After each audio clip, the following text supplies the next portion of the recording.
நம்மளுடைய வாழ்க்கையில் ஏசப்பாவால் செய்ய முடியாத காரியம் எதுவுமே கிடையாது. மாறாவின் தண்ணீரை மதுரமான மாற்றின ஏசப்பா, அதாவது வனாந்திரத்தில் வழியையும் அவாந்திர வெளியில் ஆறுகளையும் உண்டாக்குவேன்னு சொன்ன ஏசப்பா, ஆமே நம்மளுடைய வாழ்க்கையில் அதிசயங்களை செய்ய காத்து கொண்டு இருக்காங்க. ஒருவேளை கண்ணீரின் பாதையிலையோ இல்லை துன்பத்தின் பாதையிலோ ஒரு இடுக்கணான பாதையிலையோ நீங்கள் இருக்கலாம். ஆனால் நம்ம மனுஷங்க முன்னாடி நம்ம கண்ணீர் வடித்தோம் அப்படின்னா அது சுத்த வேஸ்ட்டு தான். நம்ம ஏசப்பா முன்னாடி நம்ம சொல்லிக்கிற ஒவ்வொரு விஷயங்களும் பாரப்பட்டு சொல்லிக்கிற விஷயமா இருக்கட்டும், கண்ணீரோடு சொல்கிற ஒவ்வொரு விஷயமா இருக்கட்டும், ஏசப்பா அந்த கண்ணீரை கனப்படுத்துவாங்க. ஏசப்பா அந்த கண்ணீரை துருத்தியில் வைத்து நமக்கு பலன் அளிப்பாங்க. அதனால் நம்ம எந்த சூழ்நிலைகளிலுமே கவலைப்படக்கூடாது. அந்த ஒரு வார்த்தை ஏசப்பா அப்படின்னு சொல்லி நம்ம போகும்போது நம்முடைய கசந்த வாழ்க்கையை மதுரமாய் மாற்ற ஏசப்பாவால் முடியும்.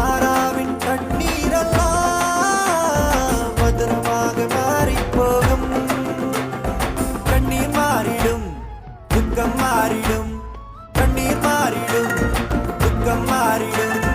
ஒரு வார்த்தை சொன்னால் போதும், நீ ஒரு வார்த்தை சொன்ன